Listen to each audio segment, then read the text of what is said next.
Assalamualaikum warahmatullahi wabarakatuh. Dalam video kali ini saya masih menjelaskan seputar tentang masalah sosial, yaitu bentuk-bentuk masalah sosial. Jika video sebelumnya saya menjelaskan tentang kemiskinan, definisi, teori, dan solusi, untuk video kali ini saya menjelaskan tentang kriminalitas. Kriminalitas merupakan bentuk masalah sosial yang juga harus diatasi. Kenapa? Data terakhir dari Kepolisian Republik Indonesia pada tahun 2021, angka kriminalitas ini rata-rata setiap bulannya berkisar 3.800-an kasus. Artinya kriminalitas ini juga menjadi satu ancaman masalah sosial yang harus dicari solusinya. Pertanyaannya adalah, apa itu kriminalitas?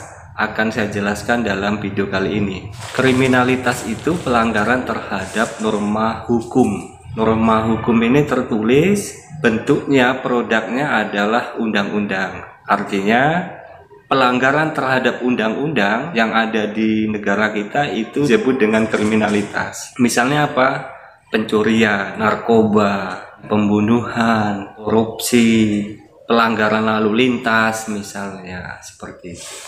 Secara sosiologis ada beberapa faktor penyebab kriminalitas itu sendiri. Yang pertama adalah perubahan sosial, yang kedua kependudukan, yang ketiga ekonomi, yang keempat sikap mental yang keliru, kemudian yang kelima kurangnya model, figur. Untuk yang perubahan sosial itu penjelasannya adalah perubahan sosial yang terjadi begitu cepat, kemudian perubahan sosial itu merubah tatanan nilai dan norma yang sudah ada, sehingga ketika kita tidak bisa mengikuti kemudian muncul kriminalitas. Yang kedua adalah kependudukan, artinya jumlah penduduk, di mana tingkat kepadatan penduduk yang tinggi itu akan berbeda tingkat kriminalitasnya dengan kepadatan penduduk yang rendah. Artinya kepadatan penduduk yang tinggi itu kemudian mendorong orang untuk melakukan kriminal. Kenapa? Sumber dayanya terbatas, kemudian persaingan untuk mendapatkan sumber daya yang terbatas itu sangat ketat, sehingga itu juga menjadi faktor daripada kriminalitas itu sendiri. Yang ketiga adalah ekonomi. Ekonomi misalnya kemiskinan itu salah satu faktor pendorong daripada kriminalitas.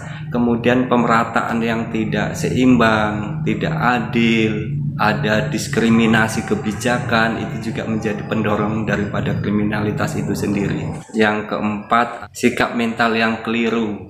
Sikap mental yang keliru ini juga menjadi faktor pendorong daripada kriminalitas itu sendiri. Misalnya gaya instan, tidak mengikuti proses, dia pengennya cepat. Karena dia pengennya cepat, sehingga ada beberapa hal yang harus dilanggar. Anda bayangkan misalnya ketika Anda di jalan raya itu kalau tidak mengikuti proses, maunya cepat, kemudian itu juga menjadi faktor munculnya kriminalitas. Artinya mengganggu kenyamanan orang lain, mengganggu pengguna jalan yang lain, seperti itu. Ketika kemudian di dalam administrasi itu kadang-kadang nyogok, seperti itu. Itu sikap mental yang keliru terhadap prosedur, terhadap proses, terhadap aturan, itu seperti itu. Kemudian yang kelima adalah kurangnya figur, kurangnya model. Model figur orang itu menjadi tokoh panutan, acuan.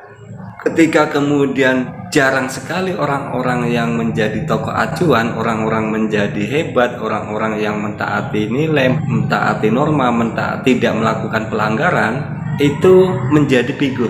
Artinya misalnya gini, ketika seorang itu tidak mempunyai figur atau sosok yang ideal, dia kemudian tidak punya acuan. Karena tidak punya acuan, kemudian itu menjadi awal munculnya faktor penyebab kriminalitas itu sendiri.